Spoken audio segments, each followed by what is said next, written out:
இந்த குர்ஆன் விளக்க உரையை கேட்டு படிப்பினை பெற்று அல்லாஹ்வின் நேர்வழியில் சிறந்த மனிதராக மற்றும் முழு மனிதர்களுக்கும் ஏனைய அனைத்து உயிரினங்களுக்கும் பயனுள்ள வாழ்க்கையை வாழ்ந்து மரணிக்க இறைவன் உதவி புரிவானாக. ஆமீன். கடைசியா என்ன பார்த்தோம்? 3வது அத்தியாயத்துடைய 46வது வசனம் பார்த்தோம்.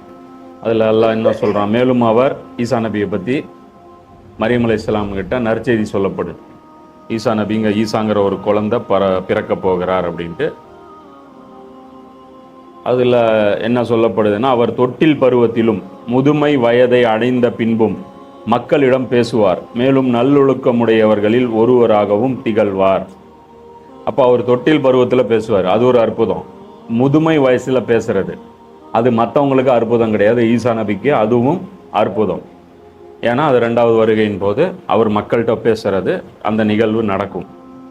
இதனை கேட்ட மரியம், என் இறைவனே, என்னை எந்த மனிதனும் தீண்டாமல் இருக்க எனக்கு எப்படி குழந்தை பிறக்கும் என்று கேட்டார்.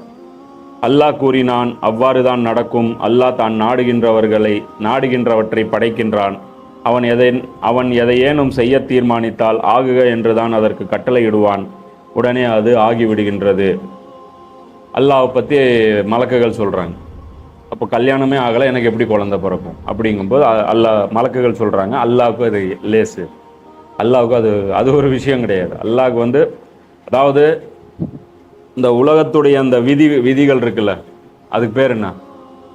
ஃபிசிக்கல் லாஸ், ஃபிசிக்கல் லா, புரியுதா? ஃபிசிக்கல் லான் இருக்கு. நெருப்பு சுடும், இது அல்லாஹ் எழுதுனதுனால நெருப்பு அந்த வேலையை செய்யுது, புரியுதா? இப்போ நெருப்பு யார் கை விட்டாலும் சொல்லும், புரியுதா? சாமி ஐயப்பான்னு கை விட்டாலும் சுடும், பிஸ்மில்லா ரஹ்மான் ரஹீம் சொன்னாலும் சுடும், யாரையும் தயவுதாட்சணையே பார்க்காது. ஒரு மிகச்சிறந்த நல்லடியார், அவர் கை விட்டாலும் நெருப்பு என்ன பண்ணும்? கரிச்சிடும். இந்த விதிகள் அல்லாஹ் எதுக்காக படைச்சிருக்கான்னா, இந்த உலகம் ரன் பண்ணுறதுக்கு அந்த விதிகள் படைச்சிருக்கான். இந்த விதிகள் இல்லைன்னு வச்சுக்கோ, நெருப்பு ஒரு நாளைக்கு சுடும், ஒரு நாளைக்கு சுடாதுன்னா நம்மளால் சமைக்கவே முடியாது. அது என்னைக்கு சுடுன்னு நமக்கு தெரியாது. டெய்லி நெருப்பு சுடுன்னு தெரிஞ்சாதான் நம்ம தோசை வச்சு தோசை சுட முடியும். இது மாதிரியான விதிகள் உருவாக்குனது அல்லாஹ். ஆனால் அல்லாஹ்வுக்கு இது விதி கிடையாது, புரியுதா? இந்த விதி நம்ம வசதிக்கு நமக்காக அல்லாஹ் செஞ்சது. அல்லாஹ்வுக்கு இது ஒரு ரூல்ஸா? புரியுதா? அல்லாஹ்வுக்கு இது ஒரு ரூல்ஸே கிடையாது. அதனால இப்ராஹிம் நபியை நெருப்புல தூக்கி போடும்போது அல்லாஹ் என்ன சொன்னான்? நெருப்பத்தை நீ சுடாதன்ட்டான். அதே ஐஸுக்கு அல்லாஹ் விதி மாற்றி எழுதி ஐஸு சுடணும், நெருப்பு ஜில்லுன்னு இருக்கணும்னு எழுதியிருந்தானா நெருப்பு ஜில்லுன்னு இருக்கும், ஐஸ் சுடும். புரியுதா நான் சொல்றது? அல்லாஹ் தான் ஃபிக்ஸ் பண்ணுறான் எது எப்படி இருக்கணும்ன்ட்டு. ஒவ்வொன்றைக்கும் நிர்ணயம் அல்லாஹ் தான் செய்கிறான். சூரியன் சுடணும் அப்படின்னு அல்லாஹ் ஃபிக்ஸ் பண்ணதுனால சுடுது. இல்லைன்னா சூரியன்லேருந்து வர்ற வெயில் ஜில்லுன்னு ஆகணும்னு அல்லாஹ் எழுதியிருந்தானா ஜில்லுன்னு ஆகும். அப்போ அது மாதிரி தான் இந்த குழந்தை அதாவது உருவாக்குற விஷயத்தில் பொறுத்த வரைக்கும் அல்லாஹ் என்ன மலக்குகள் என்ன சொல்கிறாங்க? அல்லாஹ்வுக்கு இதெல்லாம் ஒரு மேட்ரு கிடையாது. உங்களுக்கு அல்லாஹ் செய்கிறான் அப்படின்னு சொல்லணும். அதனால தான் இதை ஒரு நபி கூட அல்லாஹ் அனுப்பி உங்களுக்கு குழந்தை பிறக்கும்னு சொல்லலை. அதாவது ஜக்கரியா நபி தானே, ஜக்கரியா நபிகிட்ட மலக்கு சொல்லி ஜக்கரியா நபி மரியம் அலைஹிஸ்ஸலாம்கிட்ட சொல்லலாம், புரியுதா? மலக்கு ஒரு நார்மல் மேன்கிட்ட சொல்லணும்னு அவசியம் கிடையாது. அப்போ அல்லாவே செய்கிறாங்கிறதுக்கு அத்தாச்சி என்ன? வர்றது மலக்கு வந்தாங்கன்ட்டு. மாணவர்கள் பேசும்போது இது அல்லாஹ் தான் சொன்னாங்கன்னு செக் பண்ண வேண்டியதில்லை. ஏன்னா மலக்குகளுடைய தன்மை என்ன? அவங்க அல்லாஹ்வுக்கு மாறு செய்ய மாட்டாங்க, அவங்க அல்லாஹ்வுடைய ஒர்க்கர். இப்போ அல்லாஹ்கிட்ட இருந்து அஃபீஷியல் சீல் வச்சு லெட்டர் வந்த கணக்கு அது, புரியுதா? நம்மகிட்ட கவர்மெண்ட் ஆர்டர் வந்திருக்குன்னு கணக்கு என்னென்னா, மலக்கு வந்துட்டாங்கன்னா இது அல்லாஹ்வுடைய நியூஸ் தான். இதில் எந்த ஒரு இப்போ ஜக்கரியா நபி இருந்தால் கூட என்ன பண்ண முடியும்? அந்த இடத்துல ஒரு சந்தேகம் எழுப்ப முடியும், ஏன்னா மனிதர் தானே சொல்கிறாருன்ட்டு. ஆனால் இது அல்லாஹ்வுடைய உத்தரவு தாங்கிறது 100 பக்கம் 100% ப்ரூஃப் ஆகுது. அதனால் அவங்களுக்கு அது ஒரு தைரியம். ஏன்னா இவ்வளோ பெரிய ஒரு பிரச்சனையை அவங்க சந்திக்க போகிறாங்க இந்த குழந்தையினால்.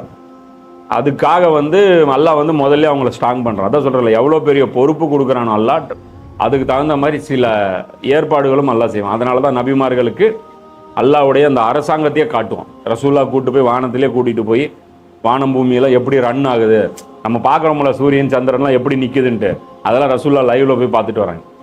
ஆனால் இண்டஸ்ட்ரியல் விசிட் கூப்பிட்டு போவாங்க தெரியுமா? பெரிய கம்பெனிக்கு இந்த ஐடி எல்லாம் படிக்கிறவங்களுக்கு, இந்த மெக்கானிக்கல் இன்ஜினியரிங் இதெல்லாம் படிக்கும்போது கடைசியாக கூப்பிட்டு போவாங்க. ஃபோன் சாம்சங் கம்பெனிக்கு, நோக்கியா கம்பெனிக்கு, இந்த மாதிரி கம்பெனிக்கெலாம் கூட்டிகிட்டு போய் அதை எப்படி தயார் பண்ணுறாங்கன்னு பார்ப்பாங்க. அது மாதிரி அல்லாஹ் இண்டஸ்ட்ரியல் விசிட்டு அவனுடைய இண்டஸ்ட்ரி எப்படி நடக்குது அப்படின்னு சொல்லிட்டு நபிமார்களுக்கு காமிச்சிருவான். அது மாதிரியான ஒரு வேலை தான் மரியம் அலைஹிஸ்ஸலாம்கள்லாம் என்ன பண்ணுறான். ஏன்னா கஷ்டமான வேலையை கொடுத்ததுனால அந்த ஏன்னா நபி அது பின்னாடி வரும் அது என்ன கஷ்டமான வேலைன்னு. அதனால் அவங்கள வந்து ஸ்ட்ராங் பண்ணுறான், மென்டலி ஸ்ட்ராங் பண்ணுறான், ப்ரிப்பேர் பண்ணுறான். இன்னும் அல்லாஹ் அவருக்கு வேதத்தையும் ஞானத்தையும் கற்பிப்பான், தௌராத்தையும் இஞ்சிலையும் கற்றுத்தருவான். யாருக்கு? ஈசா நபிக்கு. ஈசா நபிக்கு என்னென்ன சொல்லி தரப்படும்? வேதமும் கிதாபும் ஹிக்மத்தும். கிதாபுனா என்ன? சட்டத்திட்டங்கள். ஹிக்மத்துனா என்ன? இந்த ரியாலிட்டி, அதாவது துனியாவுடைய வாழ்க்கைன்னா என்ன அந்த விஷயங்கள். அப்புறம் ஒவ்வொரு சட்டத்துடைய அதுக்கு பின்னாடி இருக்கிற ரீசன் என்ன. தொழுவு சொல்கிறான், ஏன் தொழுவு சொல்கிறான், நோன்பு ஏன் நோன்பு சொல்கிறான், இந்த மாதிரியான விஷயங்கள் ஹிக்மத்து. அப்போ தௌராத்தில் வந்து வெறும் கிதாபு தான் இருந்துச்சு, இஞ்சில்ல ஹிக்மத் இருந்துச்சு. தௌராத்துங்கிறது பனி இஸ்ராயல்களுக்கு. இது ஏன் அல்லாஹ் கிதாபுனா என்ன ஹிக்மத்துன்னா என்ன, இதில் என்ன கன்ஃபியூஷன் அப்படின்னா இன்னொன்று நல்லா புரிஞ்சுக்கணும். சரி, மனித குலம் வந்து ஆதம் நபியிலிருந்து இன்னைக்கு நாம் நின்றுட்டு இருக்கிற இடம் வரைக்கும் படிப்படியாக மனித வளர்ச்சி, மூளை வளர்ச்சி கொஞ்சம் கொஞ்சமாக அளந்துட்டே வருது.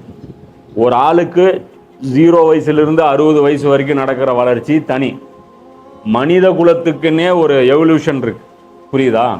இந்த நூற்றாண்டில் பிறக்கிற மக்களுக்கு வந்து அறிவு ஜாஸ்தி, 100 வருஷத்துக்கு முன்னாடி இருந்த மக்களுக்கு அறிவு கம்மி, அதுக்கும் 100 வருஷம் பின்னாடி இருந்த மக்களுக்கு அறிவு கம்மி. இந்த இல்முல் அஸ்மா வந்து அவங்களுக்கு கம்மியாக இருக்கும், புரியுதா?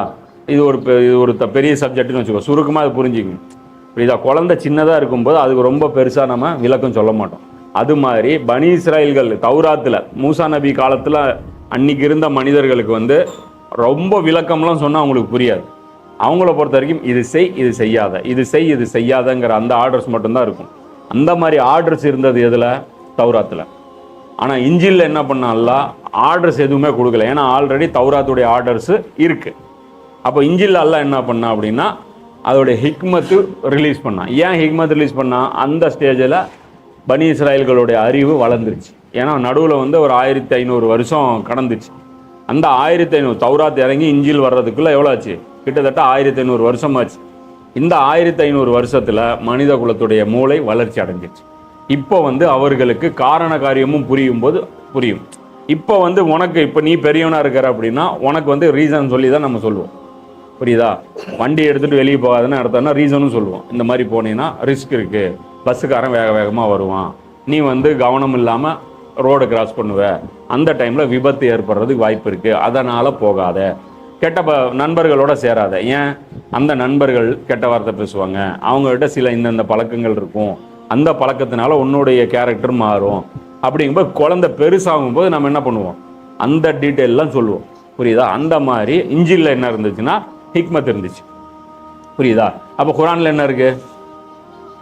தௌராத்தில் கிதாப் இருக்குது, இஞ்சிலில் ஹிக்மத் இருக்குது. இப்போ குரானில் என்ன இருக்குது? ரெண்டும் இருக்குது. அதுதான் குரானில் வந்து 2வது அத்தியாயத்தில் அல்லாஹ் இப்ராஹிம் நபி வந்து துவா செய்வாங்கல்ல, என் வாரிசை வந்து கொண்டாந்து இங்கே விடுறேன், இவங்கள்லேருந்து ஒரு ரசூல் அனுப்புன்ட்டு. அப்போ அவங்களே துவா செய்வாங்க, கிதாபும் கற்றுக் கொடுக்கணும் அந்த ரசூல், ஹிக்மத்தும் கற்றுக் கொடுக்கணும் அப்படின்னு. ஹிக்மத் என்ன பண்ணும் அப்படின்னா மனுஷனுக்கு வந்து ஒரு கிளாரிட்டி கொடுத்துரும், புரியுதா? ஒரு விஷயம் நம்ம செய்ய சொல்கிறோம், அது ஏங்கிற ரீசன் சொல்லலை, அப்போ உனக்கு என்ன இருக்கும்? வேலை செய்வேன், ஆனால் செய்யும்போது ஒரு முழு திருப்தி இருக்காது. நான் உதாரணத்துக்கு சொல்கிறேன், நீ வந்து சூளை பஸ் ஸ்டாப்பில் வந்து நில்லு அப்படிங்கிறேன். இப்போ நீ என்ன பண்ணுவ? ஒரு குழப்பத்தோடையே வருவேன், எதுக்காக வரதுன்னு சொல்கிறாங்க. நான் வந்து இங்கே என்ன பண்ணுறது? அடுத்த கமாண்ட் நீ வந்ததுக்கப்புறம் தான் நான் சொல்லுவேன். அப்போ நீ என்ன பண்ணுவ? கன்ஃபியூஷன்லேயே வருவேன். அடுத்த கமாண்ட் எனக்கு எவ்வளோ நேரம் கழித்து வரும், என்ன எதுக்காக வரும், ஏன் என்கிட்ட சொல்ல மாட்டேங்கிறாங்க, புரியுதா? இங்கே ஏன் வரேன்னு எனக்கு சொல்லாமலே இருக்கேன். அப்போ ஒரு குழப்பத்திலேயே நீ வேலை செய்வேன். ஏன்னா அறிவு வளர்ந்ததுக்கப்புறம் நீ யோசிக்க ஆரம்பித்து குழப்பம் வருவேன், புரியுதா? அப்போ அதே உன்கிட்ட கிளாரிட்டி சொல்கிறேன், நீ அந்த இடத்துக்கு போ, ஒரு மெக்கானிக் வந்து சிலிண்டர் கொண்டாந்து கொடுப்பாரு, அதை நீ வாங்கிட்டு வா அப்படின்னா உனக்கு கிளாரிட்டி இருக்கும். நான் ஃபோன் எடுத்துகிட்டு போ, அந்த இடத்துல உனக்கு ஃபோன் வரும்னா நீ என்ன பண்ணுவோம்? ஒரு கன்ஃபியூஷன் இல்லாமல் போவேன். கரெக்டாக ஒரு நிழலாக இருக்கிற இடத்த பார்த்து செலக்ட் பண்ணி ஒரு லேண்ட்மார்க் சொல்கிற மாதிரி ஒரு இடத்துல நிற்பேன். நிற்கும் போது உனக்கு ஒரு தெளிவு இருக்கும். அடுத்தது ஃபோனுக்காக நீ வெயிட் பண்ணுவேன். அடுத்த கேள்வி என்ன வரும்? ஃபோன் எப்போ வரும், இல்லை அந்த மெக்கானிக் யார், அவனுடைய நம்பர் கொடுங்க. இது மாதிரியான ஒரு கிளாரிட்டியோடு நீ இருப்ப. எல்லா தகவலும் சொல்லிட்டேன்னா கிளாரிட்டியோடு இருப்பேன். இதே வந்து உனக்கு அறிவு இல்லைன்னு வச்சுக்கோ, இவ்வளோ டீட்டெயில் சொன்னால் உனக்கு புரியாது. அறிவு இல்லாத உனக்கு கூப்பிட்டு அந்த இடத்துக்கு போ, ஒரு மெக்கானிக் வருவான், உனக்கு ஒரு ஃபோன் வரும் அப்படின்னா மெக்கானிக் என்னான்னு தெரியாது, சிலிண்டர் என்னான்னு தெரியாது, ஃபோன்னா என்னான்னு தெரியாது. அவன் அந்த மாதிரி அறிவில்லாத ஆளுக்கு என்ன சொல்லணும்? ரொம்ப டீட்டெயில் சொன்னால், அவனுக்கு டீட்டெயில் சொன்னால் பிரச்சனை, இவனுக்கு டீட்டெயில் சொல்லலைன்னா பிரச்சனை. புரியுதா? மூசா நபியோட உம்மத்துக்கு டீட்டெயில் சொன்னால் பிரச்சனை, குழம்பிடுவாங்க. இவங்களுக்கு டீட்டெயில் சொல்லலைன்னா பிரச்சனை, குழம்புவாங்க. புரியுதா? நாம் இன்னும் அது ரொம்ப உச்சகட்ட வளர்ச்சியில் நாம் இருக்கோம். அதனால் குரானில் என்ன இருக்குது? ஹிக்மத்தும் இருக்குது, கிதாபும் இருக்குது. புரியுதா? அதனால் குரானை ரொம்ப கவனமாக பார்க்கணும். குரானில் ஒரு ஆர்டர் வருதுன்னா அந்த ஆர்டருடைய ஹிக்மத்தும் குரான்லேயே இருக்கும். புரியுதா? எந்த ஒரு விஷயமும் சடங்காக குரானில் நாம் ஃபாலோ பண்ணக்கூடாது. அந்த ஹிக்மத்தை நாம் தான் தேடணும். இது நபி ஸல்லல்லாஹு அலைஹி வஸல்லம் அவர்களும் சஹாபாக்களும் அதை விளக்கி இருக்க மாட்டாங்க. ஏன்? அவங்களுக்கு அந்த ஹிக்மத்து குரான்லேருந்து படித்தாலே புரியும். ஆல்ரெடி புரிஞ்ச விஷயத்தை அவங்க டிஸ்கஸ் பண்ணுவாங்களா? புரியாத ஒரு விஷயத்தை தான் போய் ரசூலாட்ட கேட்பாங்க. இதோட ஹிக்மத் என்ன சொல்லுங்கள், இதோட ஹிக்மத் என்ன சொல்லுங்கன்ட்டு. அவங்களுக்கு குரானை பார்த்தாலே புரியும், படித்தாலே அவங்களுக்கு புரியும். அதனால் அவங்க சைலண்ட்டாக இருப்பாங்க, ரசூலாட்ட கேட்கவே மாட்டாங்க. அவங்க கேட்டால் தான் நமக்கு டீட்டெயில் வரும். அவங்க கேட்கவே இல்லை. எல்லாரும் பிரில்லியன்ட் ஸ்டூடெண்ட்டுன்னு வச்சுக்கோ. புரியுதா? ஒரு மக்கு ஸ்டூடெண்ட்டுக்கு தான் டவுட் வரும்.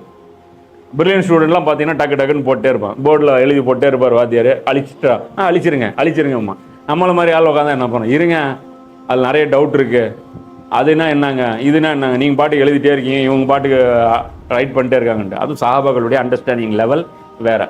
ஸோ இதுதான் ஹிக்மத்து, கிதாப். இது புரிஞ்சுங்க. இது குரானுடைய பேசிக். இதெல்லாம் புரியுதா? இந்த சப்ஜெக்ட்லாம் மிஸ் பண்ணிங்கன்னா நிறைய இடத்துல மண்ணை கவ்வுவீங்க குரானில். புரியுதா? இதெல்லாம் மிஸ் பண்ணக்கூடாத இடம்.